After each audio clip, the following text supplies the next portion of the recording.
क्या होता है रासायनिक अभिक्रिया? रासायनिक अभिक्रिया किसे कहते हैं? रासायनिक अभिक्रिया में क्या-क्या लक्षण होते हैं जिसे हम देखकर जान जाएंगे कि यहाँ पर रासायनिक अभिक्रिया हुआ है। रासायनिक अभिक्रिया फिर जो है रासायनिक समीकरण कैसे बनाते हैं? रासायनिक समीकरण को जो है कितने भागों में बांटा गया है? रासायनिक समीकरण को किस तरह से हम लोग जो है संतुलित कर सकते हैं? रासायनिक समीकरण को संतुलित क्यों करना आवश्यक है? ठीक है ना? उपचयन अभिक्रिया, अपचयन अभिक्रिया, साथ ही इसमें एक बहुत ही महत्वपूर्ण टॉपिक रेडॉक्स अभिक्रिया है, विकृत गंधिता है, ठीक है ना, संक्षारण है। ये सभी टॉपिक्स के बारे में हम लोग आज विस्तार से जानने वाले हैं। तो बने रहिए वीडियो के अंत तक हमारे साथ। चलिए हम लोग शुरू करते हैं। ये वीडियो वन शॉट होने वाला है, इसलिए सभी लोग बारीकी से सभी टॉपिक्स को कवर करेंगे। देखिए, पाठ का नाम है रासायनिक अभिक्रिया एवं समीकरण, जो कि पाठ 1 है 10वीं क्लास का विज्ञान का, ठीक है ना। जैसे पहला टॉपिक इसमें हमने कवर किया है रासायनिक अभिक्रिया। रासायनिक अभिक्रिया क्या होता है, ठीक है ना। तो जब हम एक या एक से ऐसे पदार्थ को मिलाते हैं आपस में, जो कि मिल करके नया प्रकार के पदार्थ का निर्माण करते हैं, उसे हम लोग क्या कहते हैं? रासायनिक अभिक्रिया कहते हैं। जैसे एग्जाम्पल के लिए देखिए, यहाँ पर दिया गया है मैग्नीशियम रिबन है और उसको वायु की उपस्थिति में जला दिया गया है। तो मैग्नीशियम रिबन को जब हम लोग वायु की उपस्थिति में जला देंगे, क्या करेंगे? जला देंगे, तो वो जो है मैग्नीशियम ऑक्साइड बन जाएगा। क्या बन जाएगा? Magnesium oxide. और मैग्नीशियम ऑक्साइड बन जाएगा, इसके बाद जो है वो जलेगा, ठीक है ना, मतलब जल करके मैग्नीशियम ऑक्साइड बन जाएगा। दूसरा एग्जाम्पल जो है लोहे में जंग लगना है। दूसरा एग्जाम्पल है लोहे में जंग लगना। इसी प्रकार से दूध से दही बनना भी ये रासायनिक अभिक्रिया का ही उदाहरण है, ठीक है। आगे देखते हैं हम लोग, जो अगला टॉपिक है हम लोग का, या कि रासायनिक अभिक्रिया के कुछ लक्षण होते होंगे। तो क्या क्या लक्षण है, हम लोग कैसे जानेंगे कि यहाँ पर जो है रासायनिक अभिक्रिया हुआ है अथवा नहीं हुआ है?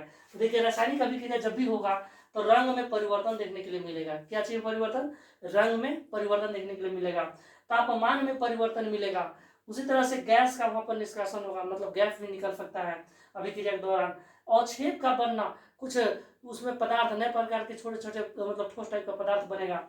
या फिर हो सकता है प्रकाश भी उत्सर्जित हो, मतलब उसमें से लाइट भी निकल सकता है। ये सभी लक्षण क्या है? अभिक्रिया वहां पर हो रहा है, ठीक है ना। रासायनिक अभिक्रिया के लक्षण है। देखिए, रासायनिक अभिक्रिया से जो है हम लोग रासायनिक समीकरण भी लिखते हैं। क्या लिखते हैं? रासायनिक समीकरण। आप लोग के लिए बहुत ही महत्वपूर्ण टॉपिक है रासायनिक समीकरण, ठीक है ना। आखिर क्या होता है रासायनिक समीकरण? देखिए, जब हम रासायनिक अभिक्रिया को, ठीक है ना, सूत्र और संकेतों के माध्यम से व्यक्त करते हैं, जब हम रासायनिक जो है अभिक्रिया है उसी को हम लोग सूत्र और संकेत के माध्यम से व्यक्त करते हैं, तो वही हमें क्या कहते हैं? हम लोग उसे रासायनिक समीकरण कहते हैं। क्या कहते हैं? रासायनिक समीकरण कहते हैं। जैसे हाइड्रोजन और ऑक्सीजन मिलकर जल का निर्माण करते हैं। हाइड्रोजन और ऑक्सीजन मिलकर जल का निर्माण करते हैं। ये एक रासायनिक प्रक्रिया हो रहा है, लेकिन इसी को हम लोग जो है सूत्र यानी कि संकेत के रूप में हम व्यक्त करेंगे, यही हमारा रासायनिक समीकरण हो जाएगा। जैसे देखिए, यहाँ पर हाइड्रोजन है, इसको हम लोग प्रतीक के माध्यम से और साथ में वायु से अभिक्रिया कराया गया है, तब जाके यहाँ पर H2O यानी कि जल बन गया है। ये है रासायनिक समीकरण। क्या है? रासायनिक समीकरण। रासायनिक समीकरण को दो तरह से लिखा जाता है। कितना तरह से लिखा जाता है? दो तरह से। एक जो होता है शब्द समीकरण और दूसरा जो होता है सूत्र समीकरण। क्या होता है? सूत्र समीकरण, ठीक है ना। जैसा कि आप देख सकते हैं यहाँ पर, पहला जो है शब्द समीकरण और दूसरा है सूत्र समीकरण। आइए इसको हम लोग जानते हैं किस तरह से इसे हम लोग लिख सकते हैं। देखिए यहाँ पर, जैसे ये हाइड्रोजन है और ये ऑक्सीजन है और मिल करके जल का निर्माण किया है, ठीक है ना, H2O का निर्माण किया है। तो ये जो दिया गया है ये सूत्र समीकरण है। यदि शब्द में हम इसे लिखें तो इस तरह से लिखाएगा हाइड्रोजन, हाइड्रोजन, ठीक है ना, और ऑक्सीजन। क्या चीज है? ऑक्सीजन। ऑक्सीजन और मिल करके क्या बना दिया? जल का निर्माण कर दिया। क्या चीज के? हाइड्रोजन ऑक्साइड भी हम लोग इसको लिख सकते हैं, हाइड्रोजन, हाइड्रोजन ऑक्साइड, ऑक्साइड, ठीक है ना। चलिए, तो हाइड्रोजन ऑक्साइड का निर्माण हो गया, क्या मिल करके? हाइड्रोजन और ऑक्सीजन को मिलने से हाइड्रोजन ऑक्साइड का निर्माण हो गया। अब देखिए, जो रासायनिक समीकरण है उसे जो है दो तरफ लिखा जाता है, हम लोग ये क्लियर हो गया, ठीक है ना। एक जो है शब्द समीकरण के रूप में और एक जो है सूत्र समीकरण के रूप में। आगे जानते हैं हम लोग रासायनिक समीकरण को जो है कितने भाग में बांटा गया। तो देखिए, रासायनिक समीकरण को लिखते समय हम आप नोटिस किए अभी जस्ट कि तीर का निशान बीच में दिया जाता है। तो तीर के निशान के एक हिस्सा इधर हो गया और तीर के निशान के एक हिस्सा उस साइड चला गया। तो तीर के निशान के इस साइड जो हिस्सा है इसको हम लोग बोलते हैं अभिकारक। क्या बोलते हैं? अभिकारक। और उधर साइड वाला जो हिस्सा है उसको बोलते हैं उत्पाद। आइए हम लोग थोड़ा सा यहाँ पर टॉपिक लिखा गया उसके हिसाब से कवर करते हैं।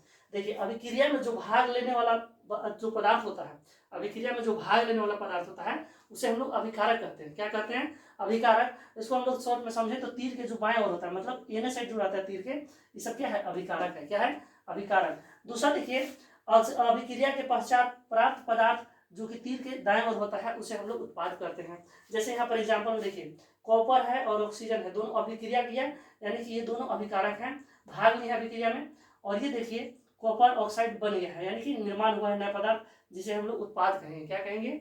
उत्पाद कहेंगे। ठीक है ना?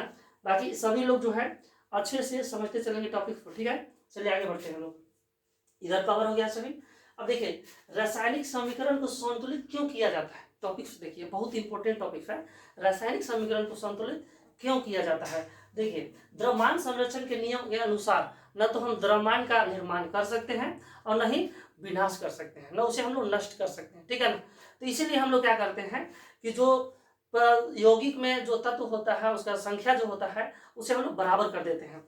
जैसे देखिए कहा जा रहा है यहाँ पर, द्रव्यमान संरक्षण के नियम के अनुसार न तो द्रव्यमान को बनाया जा सकता है और न ही नष्ट किया जा सकता है, इसलिए हमें अभिकारक और उत्पादों के परमाणु संख्या समान करना पड़ता है। ठीक है ना? किया जाता है। जैसे यहाँ पर देखिए H2 है, O2 है, निर्माण क्या हुआ? H2O। किस चीज का निर्माण हुआ? H2O, जल का निर्माण हुआ।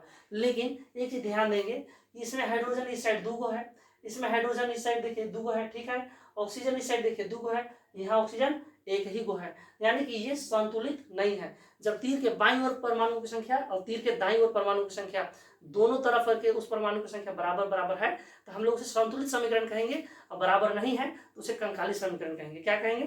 कंकाली समीकरण। तो आप देख करके बताइए H2 + O2 और अभिक्रिया करने के पश्चात H2O बन गया है, बताइए कंकाली समीकरण है या जो है संतुलित समीकरण है? तो ये है कंकाली समीकरण। ठीक है ना? क्योंकि संतुलित नहीं है। देखिए संतुलित करने के लिए हम लोग यहाँ पर 2 लगा दिए हैं, और इसके बाद 2H2 यानी कि 2 दुना के 4 हाइड्रोजन हो गया, प्लस O2 यानी कि 2 ऑक्सीजन है, और यहाँ पर भी देखिए 2 दुना के 4 हो गया हाइड्रोजन, और ऑक्सीजन जो है यहाँ 2 गुना के रूप में है, तो यानी कि 2 ऑक्सीजन भी हो गया। ठीक है, अब आइए हम लोग आगे कवर करते हैं कि आखिर रासायनिक अभिक्रिया को जो है रासायनिक समीकरण को जो है संतुलित किस तरह से करते हैं।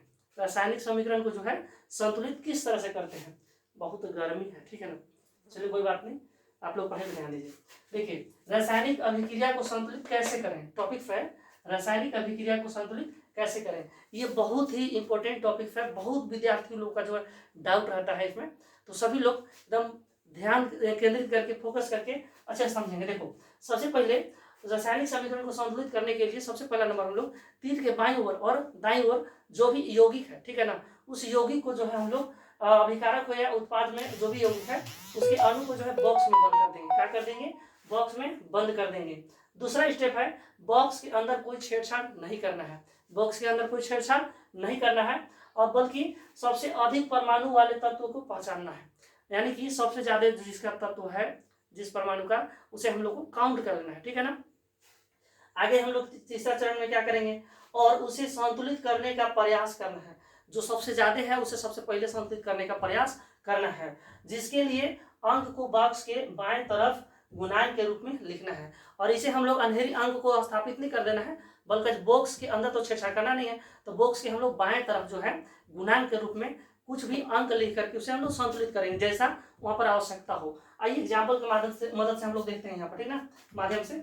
अब देखिए यहाँ पर है फेरस यानी कि Fe और H2O है, अभिक्रिया के पश्चात जो है फेरस ऑक्साइड बन गया है और साथ में हाइड्रोजन गैस बनल है।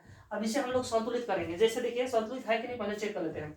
इस साइड देखिए फेरस का है एगो, इस साइड देखिए फेरस का है 3 गो, ठीक है, तो ये संतुलित नहीं है क्योंकि दोनों साइड में अंतर आ जा रहा है, बराबर होना चाहिए, बराबर नहीं है तो किस प्रकार का समीकरण हो गया बताइए। आप लोग अपना नाम जो है इसका नाम कमेंट्स में कीजिए फटाक से कि ये किस प्रकार के समीकरण है, ठीक है ना। चलिए जो ये जो है असंतुलित है, क्या है? असंतुलित। असंतुलित समीकरण को ही दूसरा नाम कंकाली समीकरण भी कहते हैं ना। तो इसको सबसे पहले हम लोग संतुलित करेंगे, क्या करेंगे? संतुलित करेंगे। तो संतुलित करने के लिए सबसे पहले हम बता रहे हैं पहला रूल क्या है, अभिकारक और उत्पाद के अणु को बॉक्स में बंद कर देना है। काम बंद कर देना है बॉक्स में। तो चलिए इसको हम लोग जो बॉक्स में बंद करेंगे, ठीक है ना। अभी फिलहाल के लिए हम बॉक्स में बंद कर रहे हैं, बाकी आप सीख जाइएगा तो इसको काल्पनिक रूप से कीजिएगा, ठीक है ना। एक में हम जो बॉक्स बना कर लिख रहे हैं और नीचे एक और उदाहरण लिए हैं जिसमें हम बॉक्स नहीं बनाएंगे, ठीक है। चलिए बॉक्स बना लिए चरण नंबर 1 की तरह। अब इसके बाद दूसरा नंबर कहा गया कि बॉक्स के अंदर कोई छेड़छाड़ नहीं करना है, हम बॉक्स के अंदर कोई किसी भी प्रकार की छेड़छाड़ नहीं करेंगे। आगे हम लोग तीसरा नंबर देखते हैं, क्या कहा गया है, इसी में है सबसे अधिक परमाणु वाले तत्व को पहचानिए, सबसे अधिक परमाणु वाला तत्व को पहचानिए। तो इसमें किसके पास सबसे अधिक है, यहाँ पर देखिए हाइड्रोजन पास 2 गो है, फिर 3 गो है, ऑक्सीजन 4 गो है, ऑक्सीजन देखिए 4 गो है, क्या गो है ऑक्सीजन 4 गो, यानी कि हमको ऑक्सीजन को संतुलित करना है। और यहाँ पर देखिए इस साइड में ऑक्सीजन क्या गो है 1 गो, तो इसको हम लोग संतुलित करेंगे।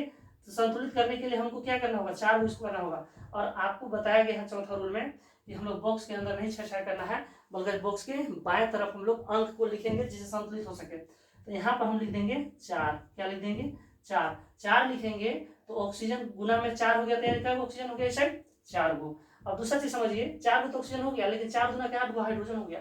अब हाइड्रोजन क्या हो गया 8 गो, तो इसलिए हमें किसे संतुलित करना होगा, अब हाइड्रोजन करना होगा, क्योंकि सबसे ज्यादा कौन दिख रहा है अब हमें, हाइड्रोजन।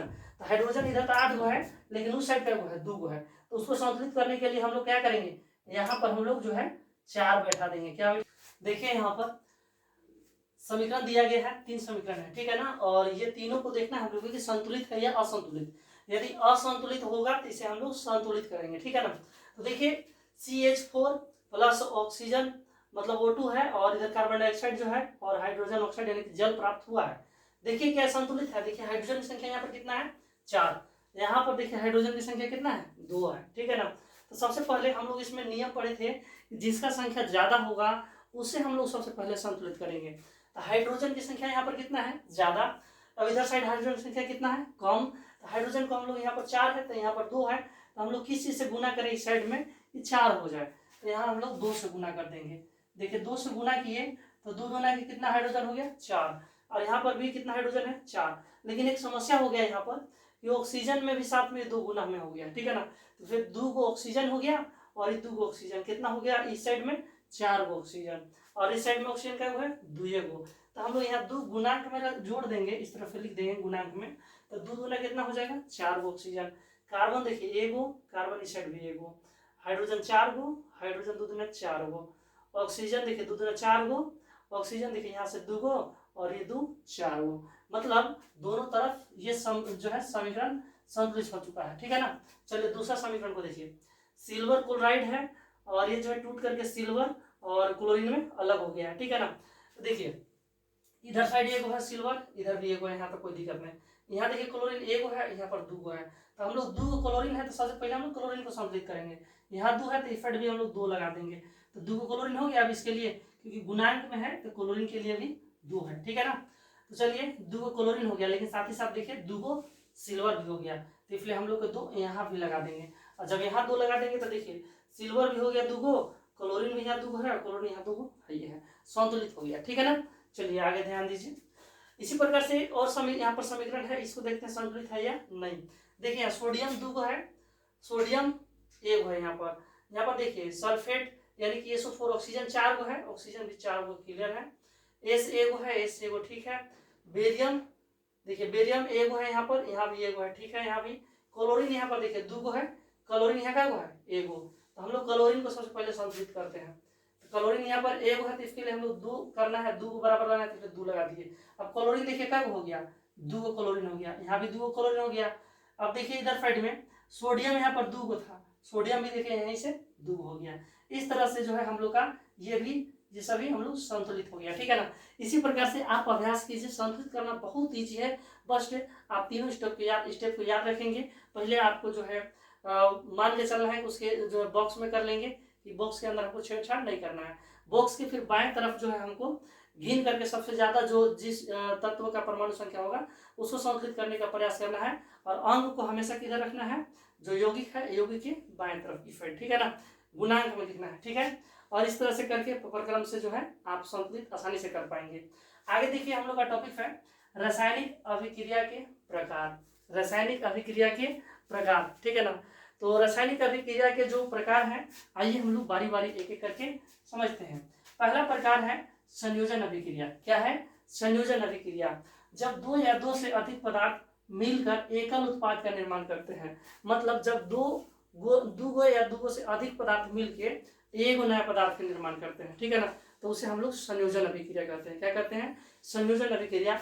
आइए हम लोग एक फॉर्मेट समझते हैं, जैसे एक ए पदार्थ है और एक बी, ये दोनों अभिक्रिया किया, अभिक्रिया करने के बाद दोनों एक बन गया, नया प्रकार के पदार्थ, ठीक है ना।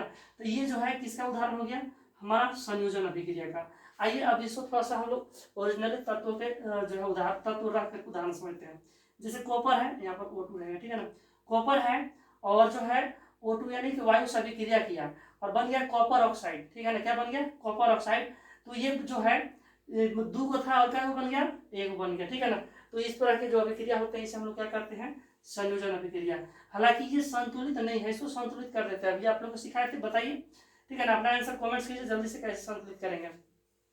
आगे देखिए, यहाँ पर ऑक्सीजन 2 है, यहाँ ऑक्सीजन 1 है, इसलिए हम यहाँ 2 लगा देंगे तो 2 ऑक्सीजन हो गया और 2 इधर भी ऑक्सीजन हो गया। ये तो काम बन गया, लेकिन ये काम बढ़ गया कि यहाँ पर देखिए कॉपर भी 2 हो गया और यहाँ कॉपर 1 है, तो इसलिए हम लोग संतुलित करने के लिए यहाँ भी 2 लगा देंगे, ये भी संतुलित हो गया, कोई दिक्कत नहीं होना चाहिए। चलिए इसी क्रम में आगे हम लोग का जो है दूसरा जो है रासायनिक अभिक्रिया के प्रकार है, उसका नाम है वियोजन अभिक्रिया, जिसे दूसरा नाम अपघटन अभिक्रिया के नाम से भी जाना जाता है। आपका एग्जाम में अपघटन अभिक्रिया या वियोजन अभिक्रिया किसी भी नाम से आ सकता है, ठीक है ना। तो आइए समझते हैं इसको। देखिए, जब एकल पदार्थ, एकल कहने का मतलब एक पदार्थ, एक पदार्थ टूटकर 2 या 2 से अधिक उत्पाद के निर्माण करेगा, मतलब 2 या 2 से अधिक नए पदार्थ के निर्माण करेगा, तो उसे हम लोग क्या कहेंगे, वियोजन अभिक्रिया या अपघटन अभिक्रिया, ठीक है ना। बहुत गर्मी है बच्चों। आगे देखो, जैसे इसका हम लोग यहाँ पर फॉर्मेट देख लेते हैं, ठीक है ना। फॉर्मेट यहाँ पर तो हम नहीं लिख पाए हैं, लेकिन यहाँ पर हम आपको दे रहे हैं। जैसे मान लीजिए हमारे पास जो है एक ए बी है, क्या है, ये भी है, ठीक है ना, क्या है, ए बी, और इसके बाद ये जो है टूट करके ए प्लस बी हो जाता है, ए प्लस बी हो जाता है, ठीक है ना। यानी कि ये वो था और क्या हो गया, ए प्लस बी। आइए इसको हम लोग देखते हैं, इसमें तत्वों को रखकर। जैसे देखिए, कैल्शियम कार्बोनेट है, कैल्शियम कार्बोनेट जो है टूट करके कैल्शियम ऑक्साइड और कार्बन डाइऑक्साइड बन गया। देखिए ये वो था, क्या वो था, ये वो, और ये वो से क्या हो गया, दूर। थोड़ा सा फैन बंद करते हैं, थोड़ा आवाज आप लोग की दिक्कत हो रहा होगा। चलिए, ये वो है, यहाँ पर टूट कर क्या हो गया, 2 हो गया, ठीक है ना बच्चा। चलिए, तो 2 हो जाता है इस तरह का, मतलब एक अभिकारक जो है टूट करके 2 या 2 से अधिक नए पदार्थ का निर्माण करते हैं, तो उसे हम लोग वियोजन अभिक्रिया कहते हैं। क्या कहते हैं, वियोजन अभिक्रिया, या दूसरा नाम क्या है, अपघटन अभिक्रिया, ठीक है। चलिए हम लोग इसी क्रम में आगे बढ़ते हैं, विस्थापन अभिक्रिया। क्या जानेंगे, विस्थापन अभिक्रिया। देखिए, वैसा रासायनिक अभिक्रिया, ठीक है ना, ये जो विस्थापन है वैसा रासायनिक अभिक्रिया है जिसमें जो अधिक क्रियाशील तत्व होता है ना, वो किसी यौगिक के कम अभिक्रियाशील तत्वों को विस्थापित कर देता है, मतलब उसको हटाएगा और उसके जगह पे अपने आप जाके शिफ्ट हो जाएगा, ठीक है ना। जैसे यहाँ पर देखिएगा A प्लस BC है, ठीक है ना, A प्लस BC है, ये जो है इसमें जो है A ज्यादा पावरफुल है, मतलब शक्तिशाली है, और B कम क्रियाशील है। तो क्या करेगा, A B को हटा देगा और अपने आप जो है A जो है C के साथ चला जाएगा। जैसे देखिए यहाँ पर AC हो गया और B को अलग कर दिया, ठीक है ना। इसको हम लोग तत्वों को रख करके देखते हैं। देखिए, जिंक और कॉपर सल्फाइड है, क्या है, जिंक और कॉपर सल्फाइड। तो जिंक जो है अधिक क्रियाशील है, कॉपर को क्या कर देगा, विस्थापित कर देगा और अपना क्या रूप बना लेगा, जिंक सल्फेट, यानी कि जिंक के साथ सल्फेट जो है जिंक के साथ आ जाएगा और कॉपर अलग हो जाएगा, ठीक है ना। तो चलिए इसी क्रम में हम लोग अब जो है अभिक्रिया के प्रकार के जो है चौथा प्रकार को देखते हैं, जिसका नाम है द्विविस्थापन अभिक्रिया। द्विविस्थापन अभिक्रिया को समझते हैं हम लोग। देखिए, इसमें जैसा हुआ विस्थापन नाम है, उसी तरह से सेम इसमें भी घटना घटेगा। इसमें एक बार विस्थापन हुआ था, इसमें कई बार होगा, 2 बार होगा, ठीक है ना। तो चलिए देखते हैं, जब अभिक्रिया में 2 यौगिक, ठीक है ना, अभिक्रिया में 2 यौगिक आपस में जो है आयनों का आदान प्रदान करते हैं। क्या चीज के, आयनों का, मतलब जैसे इसमें जो है कम अभिक्रियाशील अधिक अभिक्रियाशील जो है दोनों आपस में अनबैलेंस हो गए, और इसमें जो है जो अधिक अभिक्रियाशील था वो कम अभिक्रियाशील को हटा दिया और उसके स्थान पे अपने आप को शिफ्ट कर लिया। लेकिन यहाँ पर क्या होगा कि जैसे A B है एक यौगिक और एक यौगिक है C और D, CD है, ठीक है ना। तो इसमें क्या हो जाएगा कि A जो है C के साथ शिफ्ट हो जाएगा और B जो है D के साथ शिफ्ट हो जाएगा, ठीक है ना। जैसे यहाँ पर देखिए, सिल्वर नाइट्रेट है और इसके बाद सोडियम क्लोराइड है, ठीक है ना। सिल्वर नाइट्रेट और सोडियम क्लोराइड अभिक्रिया करेंगे तो सिल्वर जो है क्लोरीन के साथ शिफ्ट हो जाएगा और बन जाएगा सिल्वर क्लोराइड। उसी तरह से नाइट्रेट जो है सोडियम के साथ शिफ्ट हो जाएगा और बन जाएगा सोडियम नाइट्रेट, ठीक है ना। यानी कि इसमें दोनों एक्सचेंज हो जाएगा, एक दूसरे से चेंज हो जाएंगे दोनों, ठीक है ना। तो इस तरह की अभिक्रिया को हम लोग विस्थापन अभिक्रिया करते हैं, क्योंकि 2 बार विस्थापन हो रहा है, ठीक है। चलिए आगे देखते हैं हम लोग उष्माक्षेपी अभिक्रिया। क्या देखेंगे, उष्माक्षेपी क्षेपीय अभिक्रिया। देखिए वह रासायनिक अभिक्रिया जिसमें उत्पाद के साथ उष्मा का निर्माण होता है। देखिए जिस अभिक्रिया में जो है उत्पाद तो बनबे करेगा, कोई भी अभिक्रिया होगा रासायनिक अभिक्रिया तो उत्पाद के साथ साथ उष्मा का निर्माण होगा, मतलब ऊर्जा का निर्माण होगा, कोई ना कोई रूप में उष्मा का भी निर्माण होगा, ठीक है ना। जैसे देखिए यहाँ पर मीथेन है और वायु की उपस्थिति में अभिक्रिया किया और अभिक्रिया के बाद जो है कार्बन डाइऑक्साइड बनाया और साथ में जल बनाया और ऊर्जा के रूप में उष्मा, मतलब उष्मा के रूप में ऊर्जा का निर्माण किया, ठीक है ना। तो इस तरह के जो अभिक्रिया है क्या कहलाएंगे, उष्मा क्षेपीय अभिक्रिया। चलिए आगे बढ़ते हैं। उष्मा शोषी अभिक्रिया, आगे है उष्मा शोषी अभिक्रिया, इसका जस्ट उल्टा है, ठीक है ना, इसका जस्ट उल्टा है। एग्जाम में पूछा भी जाता है उष्मा क्षेपीय अभिक्रिया उष्मा शोषी अभिक्रिया का विलोम विपरीत क्यों है, ठीक है ना, या फिर ऐसा भी पूछा जाता है कि उष्मा शोषी जो उष्मा क्षेपीय का विपरीत है विलोम क्यों है, ठीक है। चलिए आगे देखते हैं। वह रासायनिक अभिक्रिया जिसमें अभिक्रिया करने के लिए उष्मा की आवश्यकता पड़ती है, ऊर्जा की आवश्यकता पड़ती है, उसी को हम लोग उष्मा क्षेपीय अभिक्रिया करते हैं। मतलब जिस अभिक्रिया को करने के लिए उष्मा चाहिए, ऊर्जा चाहिए, उसी को हम लोग क्या कहते हैं, उष्मा शोषी कहेंगे। क्या कहेंगे, उष्मा शोषी, मतलब उष्मा का जहाँ शोषण होगा, मतलब उसको जरूरत होगा, उस अभिक्रिया को हम लोग उष्मा शोषी अभिक्रिया करते हैं। एज एग्जाम्पल देखिए यहाँ पर है सिल्वर क्लोराइड और इसको अभिक्रिया करने के लिए प्रकाश ऊर्जा के रूप में मिला है, ठीक है ना। इसके बाद जो है सिल्वर और क्लोरीन में टूट चुका है, ठीक है ना, टूट गया है, लेकिन बिना ऊर्जा के नहीं अभिक्रिया किया। तो इसलिए इस प्रकार की अभिक्रिया को हम लोग क्या करते हैं, उष्मा शोषी अभिक्रिया, क्योंकि यहाँ पर उष्मा का शोषण होता है, ठीक है ना। चलिए आगे देखते हैं। इसी तरह से अभिक्रिया का ही भाग है अपचयन और उपचयन, ठीक है ना। उपचयन ऐसा अभिक्रिया है जिसमें ऑक्सीजन जुड़ता है, क्या होता है, जुड़ता है और हाइड्रोजन हटता है। तो इस प्रकार की अभिक्रिया को हम लोग उपचयन अभिक्रिया कहते हैं। और जस्ट इसका विलोम जो होता है अपचयन अभिक्रिया होता है। क्या होता है, अपचयन। गर्मी है बच्चों, बहुत गर्मी है। चलिए कोई नहीं, पढ़िए आप लोग, ध्यान दीजिए, आपको पढ़ाने के लिए हम लगे हैं। देखिए जिस अभिक्रिया में जो है ऑक्सीजन का ह्रास होगा, मतलब कमी होगा, और हाइड्रोजन का बढ़ोतरी होगा, जिस अभिक्रिया में ऑक्सीजन का ह्रास होगा यानी कमी होगा और हाइड्रोजन का बढ़ोतरी होगा, उस अभिक्रिया को हम लोग जो है अपचयन अभिक्रिया के नाम से जानेंगे। किस अभिक्रिया के नाम से जानेंगे, अपचयन अभिक्रिया के नाम से जानेंगे। आइए देखते हैं हम लोग उदाहरण की मदद से, ठीक है ना। देखिए यहाँ पर है कॉपर ऑक्साइड और हाइड्रोजन है, कॉपर ऑक्साइड और हाइड्रोजन अभिक्रिया किए, अभिक्रिया करने के बाद जो है कॉपर और हाइड्रोजन ऑक्साइड यानी कि जल का निर्माण हो गया, ठीक है ना। अब यहाँ पे समझिएगा कि उपचयन और अपचयन कैसे कैसे हुआ है। देखिए यहाँ पर एक यौगिक है कॉपर ऑक्साइड, अब ये जो है अपना ऑक्सीजन को त्याग करके और बन गया है कॉपर, क्या बन गया है, कॉपर। और ये देखिए है हाइड्रोजन गैस, ये जो है ऑक्सीजन प्राप्त करके बन गया है जल, हाइड्रोजन ऑक्साइड, ठीक है ना। तो देखिए हाइड्रोजन जो है ऑक्सीजन प्राप्त किया, यानी कि हाइड्रोजन में ऑक्सीजन जुड़ा, और जिसमें ऑक्सीजन जुड़ेगा वहां पर कौन सा अभिक्रिया होगा, उपचयन। कौन सा अभिक्रिया, उपचयन। और जिसमें से ऑक्सीजन हटेगा वो अभिक्रिया क्या कहलाएगा, अपचयन, ठीक है ना। यानी कि यहाँ पर अपचयन भी हुआ और उपचयन भी हुआ, और जिस अभिक्रिया में अपचयन और उपचयन दोनों साथ साथ होते हैं उसी को कहते हैं रेडॉक्स अभिक्रिया। क्या कहते हैं, रेडॉक्स अभिक्रिया। बहुत महत्वपूर्ण है, याद रखेंगे, एग्जाम में बहुत बार पूछा जाता है रेडॉक्स अभिक्रिया, ठीक है ना। तो जिस अभिक्रिया में अपचयन और उपचयन दोनों साथ साथ होते हैं उसे रेडॉक्स अभिक्रिया कहते हैं, ठीक है ना। इसी के साथ हम लोग का जो है आगे टॉपिक है संक्षारण और विकृत गंधिता। तो आइए इसे हम लोग देखते हैं। हमारा संक्षारण, देखिए संक्षारण क्या होता है, जब धातु आर्द्र नमी वायु आदि के संपर्क में आएगा ना, जो धातु होता है वो आर्द्र नमी वायु के संपर्क में आएगा तो खराब होने लगता है, उसी को हम लोग क्या कहते हैं, संक्षारण। क्या कहते हैं, संक्षारण। जैसे देखो लोहा में जंग लग जाता है, ये क्या है, संक्षारण है। सिल्वर, यानी सिल्वर समझते हो ना, चांदी, वो करिया हो जाता है, काला परत चढ़ जाता है वगैरह पर, तो ये भी क्या है, एक तरह से जो है संक्षारण ही है। कॉपर पर हरी परत चढ़ जाता है, ये भी क्या है, संक्षारण है। इसे बचाएंगे कैसे हम लोग, देखिए बचाने के लिए हम इसे पेंट करके बचा सकते हैं, ग्रीज लगाकर, ग्रीज मतलब गांव में ग्रीस बोलते हैं ना, ग्रीस वही बोला, ठीक है ना। ग्रीस से कहना मत समझो, ग्रीस बोल रहे हैं, ठीक है ना। ग्रीस लगा के हम लोग बचाव कर सकते हैं।